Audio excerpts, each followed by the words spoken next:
या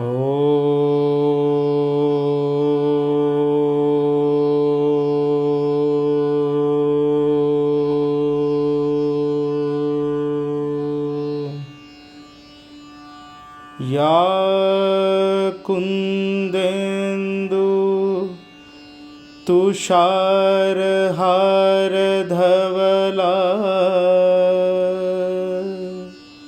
या शुभ्रवस्त्रावृता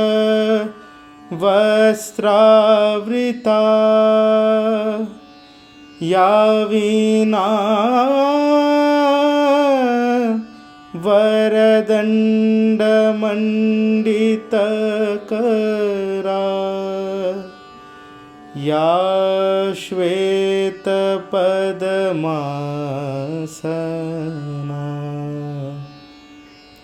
या ब्रह्माच्युत शङ्करप्रभृतिभिर्दैवैः सदा वन्दिता सा मां पातु सरस्वती भगवती निःशेषज्ञाड्यापहा। नमस्कार। आप सभी को सहयोग एवं संगीत इस विषय पर आज का जो कार्यक्रम है इसमें आप सभी का हार्दिक स्वागत है। संगीत एक ऐसी चीज़ जिसकी व्याख्या शब्दों में करना बहुत ही मुश्किल है। आशा करता हूँ आप सभी जो इस वीडियो को देख रहे हैं आप सभी संगीत के बहुत बड़े चाहक हैं। संगीत ऐसा चीज़ है जो हमें हर वर्ग हर इंसान के दिल को छूता है। तो आइए आज हम ये जानते हैं कि संगीत और शास्त्रीय संगीत किस तरह से हमारे ध्यान में और हमारे चक्रों में हमारे अंदर जो सूक्ष्म नाड़ी केंद्र है, जो 7 चक्र है, उसे किस प्रकार से प्लावित करता है। तो सबसे पहले संगीत तो हम सभी सुनते हैं, मनोरंजन के लिए सभी सुनते हैं। विभिन्न प्रकार के संगीत है, फिल्म के गाने, पुराने गाने, अलग अलग संगीत हम सुनते हैं जिसे हम मनोरंजन कहते हैं। लेकिन संगीत अपने आदि रूप में जब वो सामवेद से आया था, जब नाद रूप था संगीत का, तब उसका जो प्रथम रूप है वो सिर्फ स्वर था। जो 7 स्वर हम जानते हैं, सा, रे, ग, म, पा, धा, नी। इन 7 स्वरों के उच्चारण से ऋषि मुनियाँ जंगलों में, कंदरों में, हर जगह ध्यान करते थे। उसी प्रथम संगीत के उस स्वरूप को ध्रुपद कहा जाता था, जिसके बाद बाकी संगीत की आगे आगे जैसे हम आगे जाते गए बाकी संगीत भी आया। तो संगीत अपने मूल रूप में बड़ा ही आत्मरोचक है। आत्मरोचक यानी कि जो हमारे आत्मा को बहुत शांति प्रदान करे, जो आत्मा को पसंद हो और हमारे अंदर बसी जो सूक्ष्म शरीर है उसके सारे केंद्रों में अपनी ऊर्जा जो है उसको बढ़ाता हूँ। तो संगीत का वो सच्चा स्वरूप है। तो संगीत जो आया है सामवेद से, उसमें हम सभी जानते हैं कि 7 स्वर हैं। जैसा कि मैंने कहा, सा, रे, गा, मा, पा, धा, नी।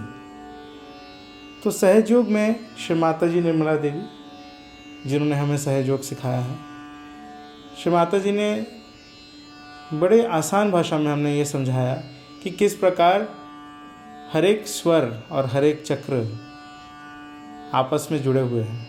जैसे कि सा हमारा प्रथम चक्र मूलाधार से जुड़ा है। अब आप पूछेंगे किस प्रकार से जुड़ा है। जब हम सा का उच्चारण करते हैं तो सा की एक फ्रीक्वेंसी है, एक कंपन है।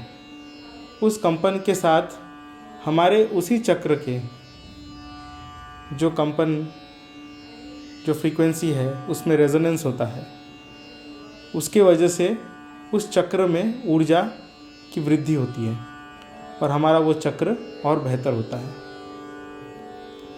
उसी प्रकार से रे स्वादिष्ठान, ग नाभि, मा अनहत, पा विशुद्धि, धा आज्ञा और नी सहस्त्रार।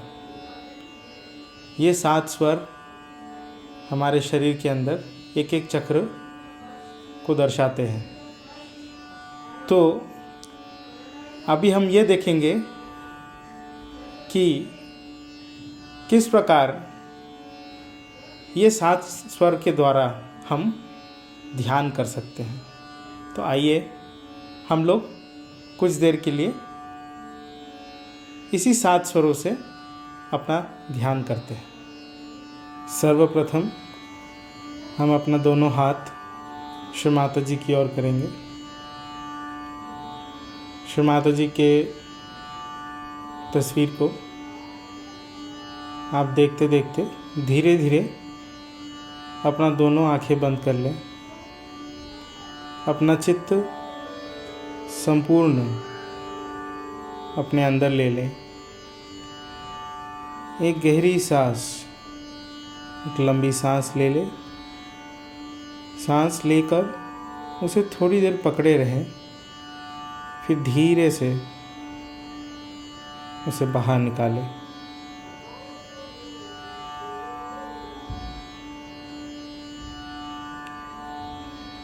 अपना चित्त अपने अंदर हमारे तालु भाग के ऊपर जहाँ सहस्त्रार चक्र है वहाँ रखिए और आइए हम मिलकर ओम का उच्चारण करते हैं। इस सृष्टि का सर्वप्रथम जो नाद है वो ओम है।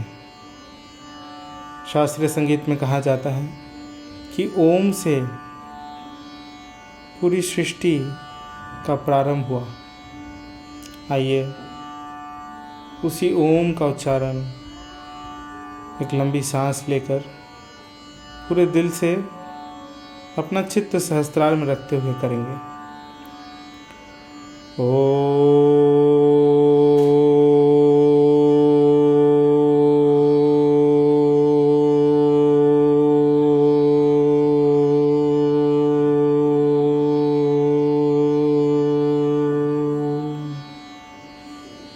फिर एक बार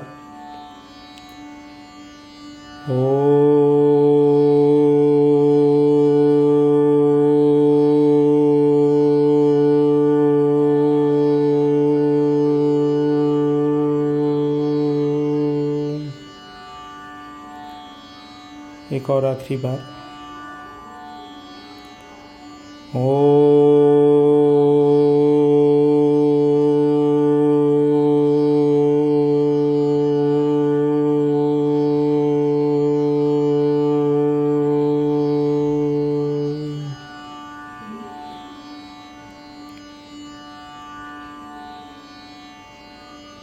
आंखें बंद रखिए। दोनों हथेलियों पे एवं सर के ऊपर क्या महसूस कर रहे उसे देखते रहें। अगर आपके अंदर विचार आ रहे हैं तो हम कह सकते हैं मैंने सबको क्षमा कर दिया, मैंने स्वयं को भी क्षमा कर दिया, मैंने अपने विचारों को क्षमा कर दिया।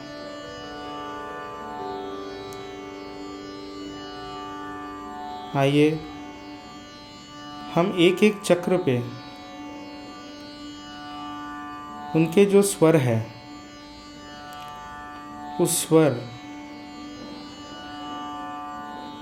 को हम भी गाते हैं एवं अंदर महसूस करते हैं कि हमारे चक्रों में उसका क्या प्रभाव है, हमारे दोनों हथेलियों में उसका क्या प्रभाव होता है, हमारे सर के ऊपर चैतन्य तरंगों पे उसका क्या प्रभाव होता है।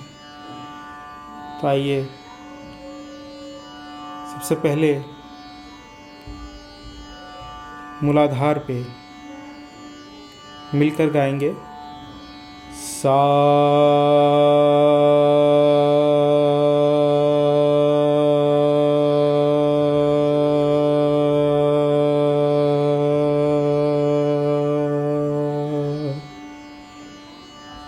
सा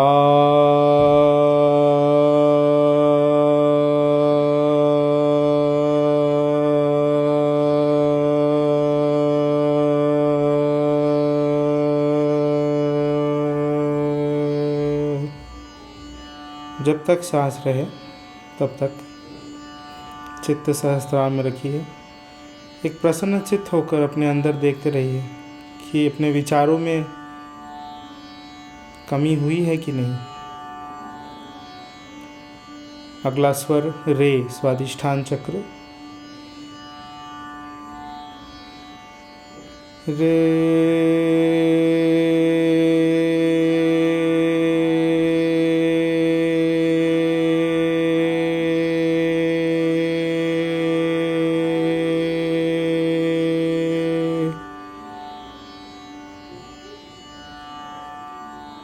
अगला चक्र नाभि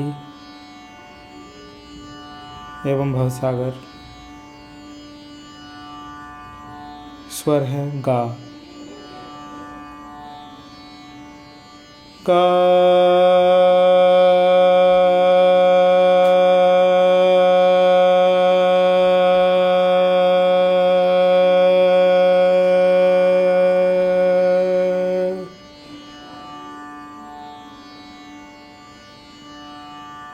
गा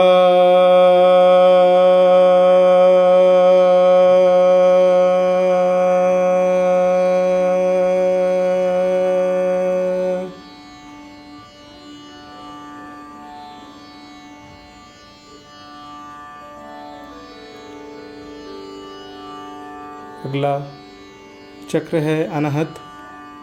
स्वर है माँ।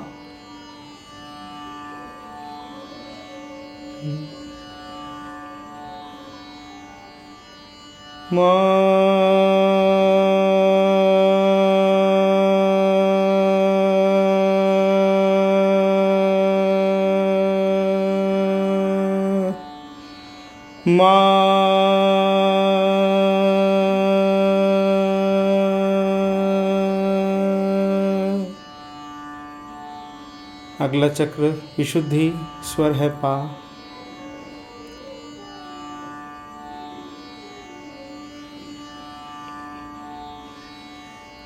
पा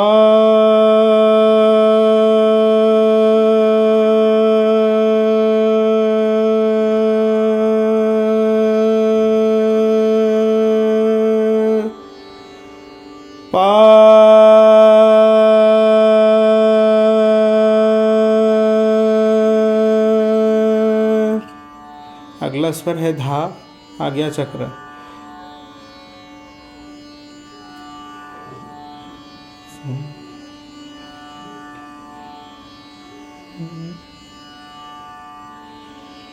धा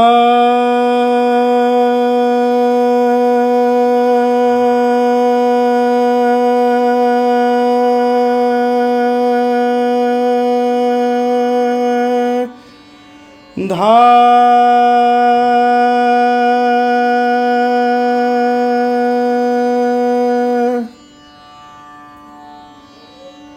अभी सहस्त्रार।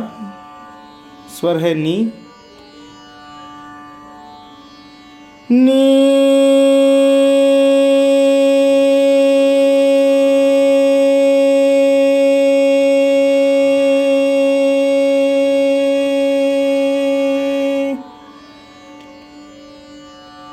नी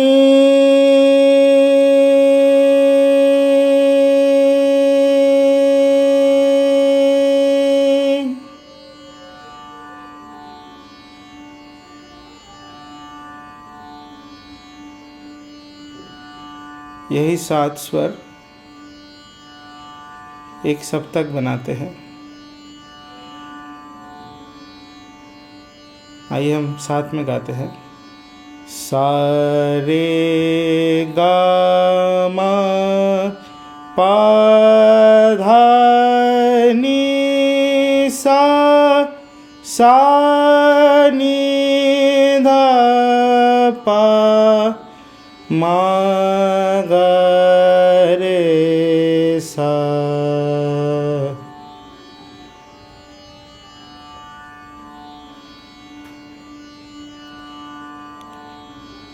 हम अपना दाहिना हाथ से अपने कुंडलिनी माँ को मध्य नाड़ी के मार्ग से धीरे धीरे अपने दाहिने हाथ को ऊपर ले जाएंगे और कुंडलिनी माँ को सर के ऊपर लेके आएंगे।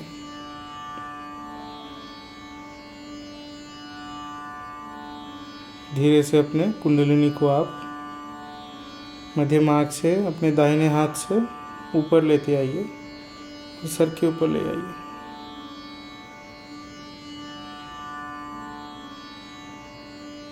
फिर से करेंगे।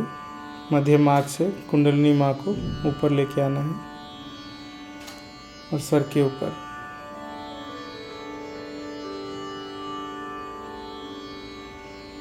अभी दोनों हाथ श्री माता जी की ओर करके महसूस कीजिए कि आपके दोनों हाथों में क्या चैतन्य तरंगे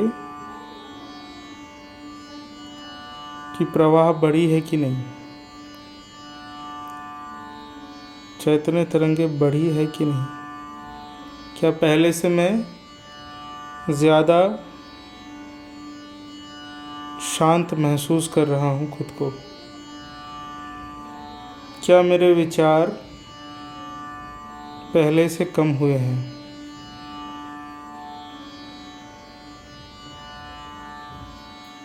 आइए अब हम अपने दोनों आँखों को खोल सकते हैं और दोनों हाथों को श्री माता जी की ओर रखिए।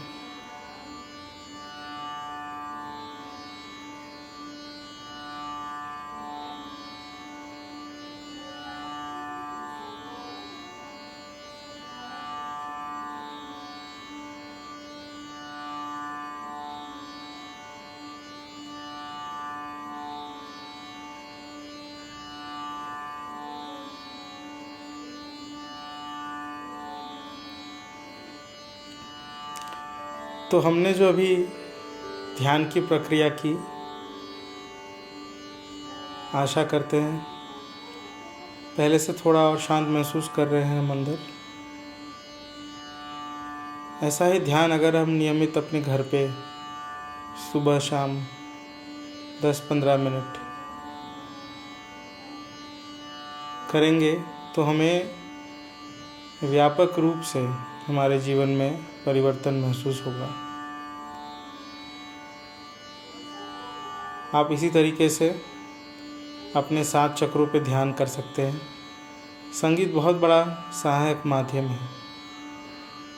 आप अपने हाथों को भी, दाहिने हाथ को 7 चक्रों में ऐसे रखते हुए आगे बढ़ सकते हैं। सहस्त्रार और यहाँ तक सहस्त्रार तक आ सकते हैं। तो संगीत कि क्यों संगीत इतना हमारे लिए इतना महत्वपूर्ण है। जो आप अध्यापक गण हैं, अगर आप अपनी कक्षा में छात्रों को संगीत के शिक्षक और शिक्षिका के माध्यम से ये सरल सारे गामा पा की प्रक्रिया कराएंगे, अलग अलग चक्रों में हाथ रखते हुए एवं सर पे हाथ रखते हुए, या फिर अपना चित्त, बस अपना अटेंशन सर के ऊपर रखेंगे, तो इस प्रक्रिया के माध्यम से हम बहुत ही सुगम तरीके से देखेंगे कि बच्चों में एक अलग प्रकार की शांति, उनका जो चित्त है वो बड़ा स्थिर हो जाता है, पढ़ाई में बहुत मदद होती है। हम खुद भी अगर अपनी ज़िंदगी में इसको अपनाएं तो हम महसूस करेंगे कि हमारे अंदर एक धीरे धीरे रोज़ ध्यान के माध्यम से हमारे अंदर शांति प्रस्थापित होगी। तो बहुत बेनिफिट्स, यानी इसकी उपयोगिता बहुत है। हमारा चित्त, जैसे हमने पहले कहा, उसके बाद रोज़मर्रा के जीवन में हम देखेंगे हमारे हर बात में जो एक तनाव बना रहता है, आज के ज़िंदगी में हम तनावपूर्ण वातावरण में रहते हैं, वो तनाव काफ़ी कम हो जाएगा और हम बहुत सुगम तरीके से ध्यान कर सकते हैं। अंत में आपको ये बताना चाहूँगा कि कुछ राग भी है। आप जानते होंगे शास्त्रीय संगीत में राग होते हैं। वो राग अलग अलग चक्रों में अलग अलग राग का भी प्रभाव है। इस पे जर्मनी में काफ़ी रिसर्च हुआ है, संशोधन हुआ है। तो जैसे राग कुछ नहीं बल्कि कुछ स्वरों के सम्मिलन से राग बनते हैं। बड़ा सुंदर एक जीवंत चीज़ है राग। तो आइए हम जानते हैं कि कौन से चक्र में कौन से राग हैं। सबसे पहले मूलाधार में हम श्याम कल्याण कह सकते हैं, हंसध्वनि। ये राग मूलाधार चक्र के लिए बहुत अच्छे हैं, हमारे मूलाधार चक्र को ऊर्जा प्रदान करते हैं। फिर स्वादिष्ठान में राग यमन बड़ा सुंदर है। नाभि में मालकोंस, आभोगी, गुणकली, इन रागों का बड़ा प्रभाव रहता है। हृदय में राग दुर्गा, भैरवी। विशुद्धि में राग जयजवंती। आज्ञा में राग भूपाली या फिर बागेश्वरी एवं सहस्त्रार में राग मारवा या भैरवी का बड़ा सुंदर प्रभाव रहता है। तो मैं आप सभी को यह अनुग्रह करता हूँ कि आप हमारे देश की जो ये संपदा है शास्त्रीय संगीत की, इसे थोड़ा सा अगर हम समय दें, थोड़ा सा सुने, थोड़ा समझे, तो देखेंगे कि हमारा जीवन इतना सुंदर हो जाएगा, हमारा ध्यान बहुत बढ़िया हो जाएगा। छात्र छात्रियाँ सब बालक बालिकाएं स्कूल में बहुत ही उन पे अच्छा प्रभाव रहेगा। तो इन्हीं शब्दों के साथ आपको फिर से एक बार ये कहना चाहूँगा कि घर पे आप ऐसे कुंडलिनी को ऐसे नीचे से उठाते हुए सर के ऊपर ले आइए और ऐसे करके रखिए। इस तरीके से आप नियमित ध्यान कीजिए घर पे, और साथ में ओम का उच्चारण एवं सारे गामा पाधा नी, इसका आप सहायता ले सकते हैं।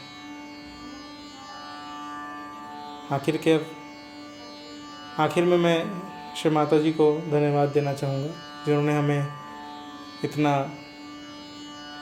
अनमोल रतन प्रदान किया है सहजयोग के नाम से। आशा करता हूँ कि आप सभी इसी प्रकार से नियमित रूप से ध्यान करेंगे और सहजयोग का आनंद उठाएंगे। आप सभी को बहुत बहुत प्रणाम, धन्यवाद।